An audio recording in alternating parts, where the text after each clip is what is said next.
Porém, antes eles dirigem-se ao palácio, à casa de Herodes, vão procurar o rei no palácio. E eles não estavam errados, irmãos, eles estavam certos.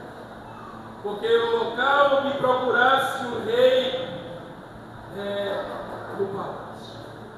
Porém, eles chegam a Herodes, falam acerca da procura pelo Messias, pelo rei. E chegando a Herodes, esses magos eles procuram, e no capítulo 2, versículo 2 do Evangelho de Mateus, eles fazem uma pergunta àquele homem: olha, onde está aquele que é nascido rei dos judeus? Aleluia. E eles conheciam as profecias acerca desse reinado. Aleluia. E nós vemos que foi gerado no coração de Herodes um sentimento de temor. Herodes fica apavorado quando ele recebe essa informação, e ele recebe essa pergunta, mas ele não tem a resposta. Nasceu o rei dos judeus, e onde está? E Herodes é tomado de um grande temor. Aleluia. Herodes era um homem que era obcecado pelo poder.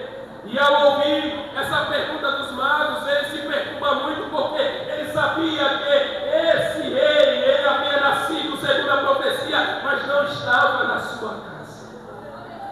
Aleluia. E além disso, o próprio Herodes, ele sabia, irmãos, das profecias acerca do Messias. Até porque ele era um judeu de uma linhagem sacerdotal, conforme 1 Crônicas, capítulo 24, versículo número 7. Aquele homem, ele vinha de uma linhagem sacerdotal que era chamada dos Asmoneanos. E ele sabia das profecias acerca desse Messias que viria. Aleluia. E ele faz um trato com aqueles homens: olha, quando vocês acharem, eu também quero conhecer este que é o rei dos judeus. Eles vão, encontram a Jesus, mas não voltam para dar informação a Herodes. Herodes, tomado desse sentimento, ele impõe uma ordem que toda criança do sexo masculino ele viesse a ser morto. Aleluia. E essa ordem é executada, porém Deus, ele cobre Jesus. Aleluia. Seus pais fogem para o Egito por meio de uma revelação que José recebe por meio de um sonho. E agora, essa nação, ela ansiava por o Messias, por o Rei, por o Libertador. Aleluia. Porém, irmãos, a Bíblia, ela nos apresenta alguns critérios para que esse rei ele viesse a se manifestar. Por Israel está sob o domínio romano, está sendo subjugado por esse povo.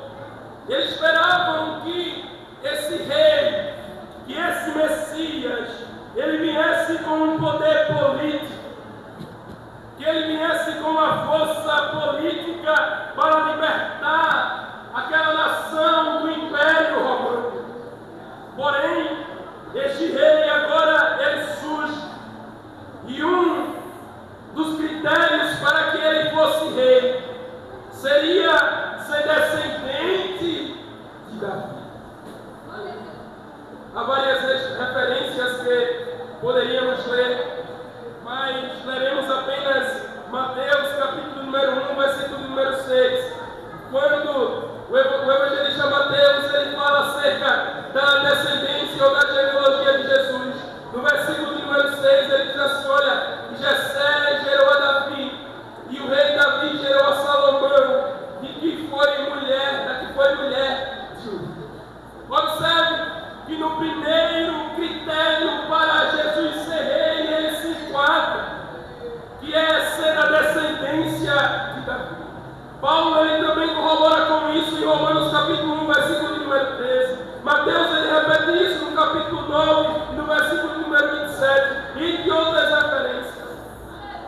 E o fato, irmãos, dele ser descendente de Davi dava-lhe prerrogativas para reivindicar o seu trono, para reivindicar o trono de Israel, para estabelecer-se como rei daquela nação.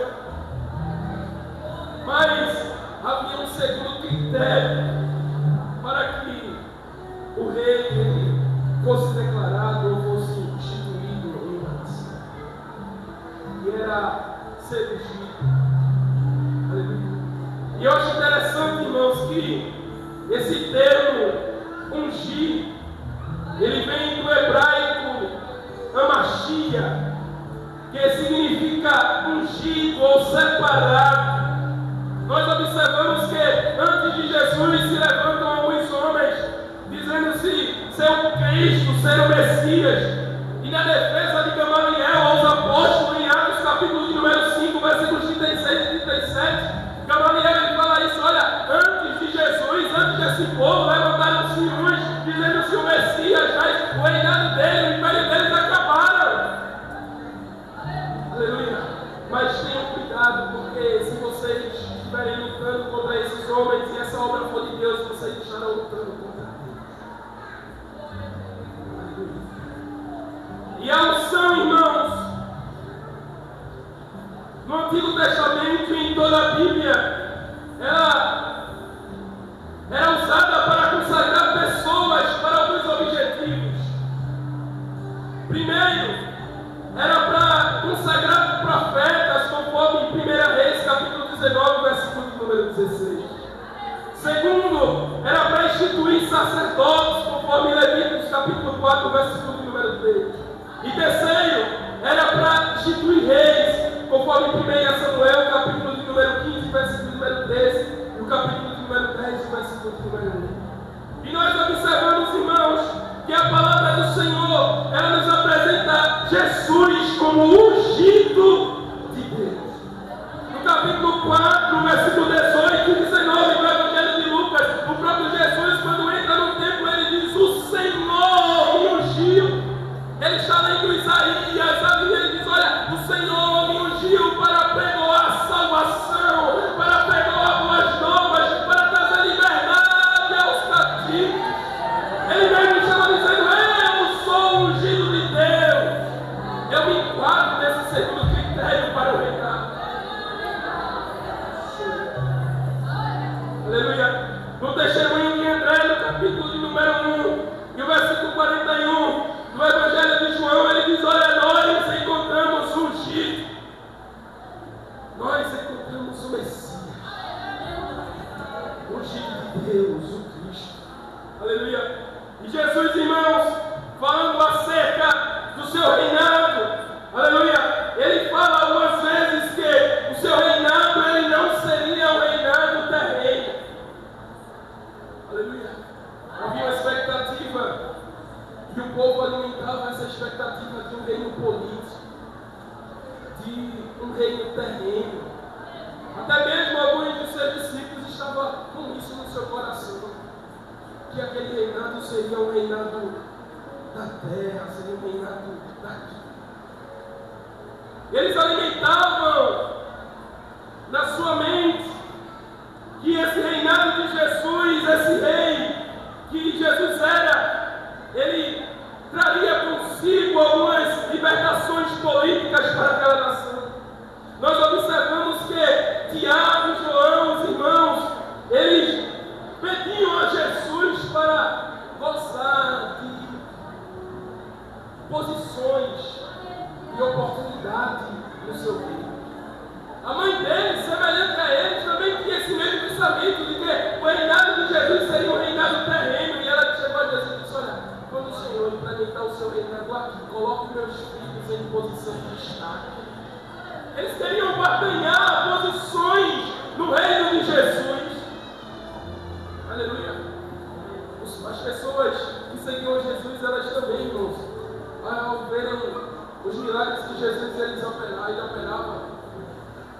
também desenvolveram no seu coração esse sentimento de colocar Jesus como um rei.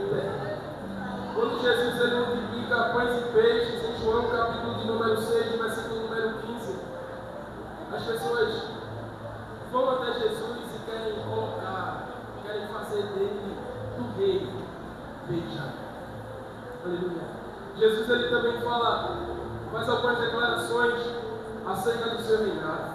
Em João capítulo de número 18, versículo de número 36, e em Mateus 10, no versículo número 7, Jesus ele diz: olha, o meu reinado não é daqui. Mas mesmo assim, irmão, Jesus ele fazendo essas afirmações, as pessoas, o povo, eles reconheciam que Jesus era rei.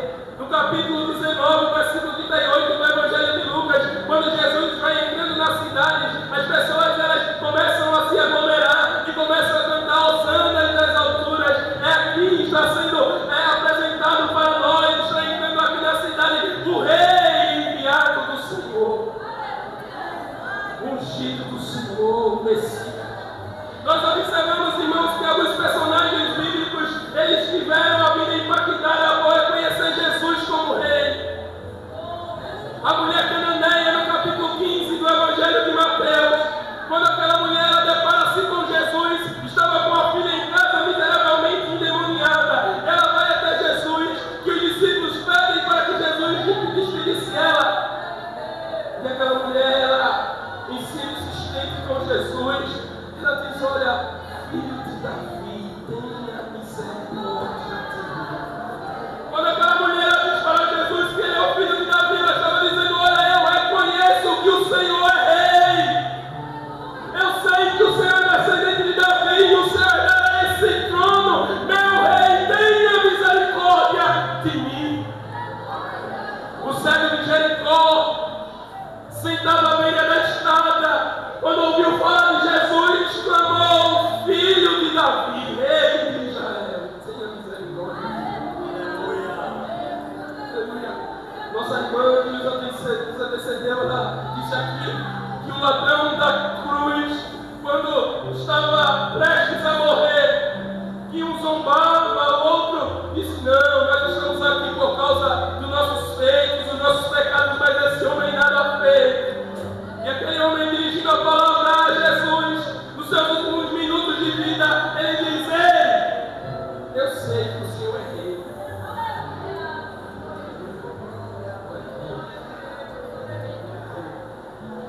Eu sei que o Senhor é rei de Israel. Eu sei que o Senhor é prometido.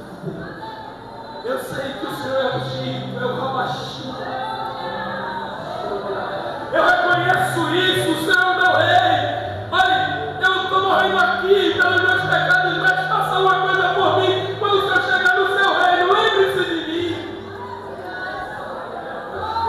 Irmãos, isso teve uma importância singular na vida daquele homem. Nos seus últimos momentos de vida, ele alcançou a salvação porque reconheceu Jesus como rei. Jesus olha para ele e diz: olha, ainda hoje estarás comigo no meu reino. Ainda hoje estarás comigo no paraíso. Aleluia. Quando o Sinédrio ele foi condenar Jesus, a acusação que eles acusaram era que Jesus estava se intitulando rei. Quando Pilatos e Herodes tomam a palavra, dizendo: olha, se intitulas rei, ele diz: a vocês que estão dizendo isso. Aleluia. Ele, irmãos, não tinha pretensões de instalar um reino aqui na terra, até porque o salmista, no capítulo 22, no versículo 28 de Salmos, ele diz: olha, o reino dele será maior do que qualquer reino terreno. Os reinos terrenos são passageiros, mas o teu reino é eterno. Quando Natanael incrédulo encontra com Jesus, ele observa e diz: esse é o rei. Aleluia. Mas nós vemos, irmãos, esse rei ele sendo zombado. Quando Jesus estava sendo julgado, torturado, texto bíblico de Mateus capítulo 27 nos diz que fizeram uma coroa de espinhos, dizendo: ele é rei, né? Se ele é rei, ele precisa de uma coroa. Colocaram uma coroa na cabeça dele, uma coroa de espinhos, zombaram dele. Pilatos, não contente com isso, quando vai crucificar Jesus, que Jesus é pregado no madeiro, antes de erguer o madeiro, é colocado sobre a sua cabeça, em grandes letras, em grego: Jesus o Nazareno, rei dos judeus. Zombaram dele. Mas um dia reconhecerão quem é o rei. Na cruz esclareceram dele, colocando uma coroa de espinhos. Mas Paulo, escrevendo aos Filipenses, no capítulo 2, ele disse que ele recebeu o nome que é sobre todo nome, e ao nome de Jesus se dobrará todos os joelhos dos que estão aqui na terra, dos que estão nos céus, além mesmo dos que estão debaixo da terra. O nome poderoso é o nome desse Deus. Todos terão que reconhecer, todos terão que se dobrar. Aqueles que tomaram dele, aqueles que pregaram a coroa de espinhos, aquele que pregou na cruz que ele era o rei dos judeus, que ele estava sendo crucificado, terá que se curvar e dizer: esse é o verdadeiro rei. Aleluia, glória a Deus. Quando João ele tem a visão, e aqui eu já quero encerrar, em Apocalipse, que ele vê Jesus glorificado, ele diz que na sua coxa estava escrito: Rei dos Reis. Ser rei é uma coisa, mas ser rei dos reis, Deus está dizendo: olha, na coxa dele estava escrito que ele é rei superior a todos os reis. Aleluia! Glória a Deus! Glória a Deus. É interessante, irmãos, que a política atual, alguns países que ainda exercem a monarquia, assim como o Reino Unido, o rei ele só tem poder no seu limite territorial. Mas com Jesus é diferente, ele é rei dos reis, ele governa aqui, governa nos outros, glória a Deus. E eu quero concluir esta palavra ali no texto da palavra do Senhor, de Apocalipse, capítulo de número 11, o versículo de número 15. O texto da palavra do Senhor, ele nos diz assim: e tocou o sétimo anjo a trombeta, e houve no céu grande vozes que diziam: os reinos desse mundo vieram a ser do nosso Senhor Jesus Cristo, e ele reinará para todo o sempre. Aquele que foi zombado, irmão, aquele que foi pendurado no madeiro, esclarecido, coroa de espinhos, um dia ele será entregue no reino de todo o mundo. Glória a Deus. Ele reinará eternamente, ele reinará sobre os reinos, ele reinará sobre a terra, ele reinará sobre o céu.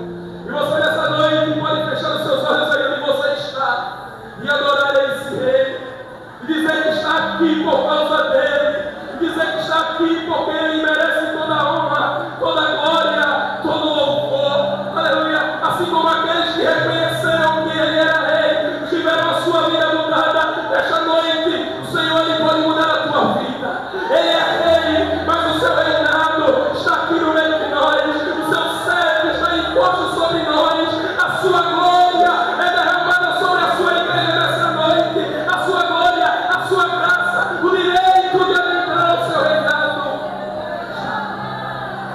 Aleluia, glória a Deus. E assim como aquele ladrão da cruz, nos seus últimos momentos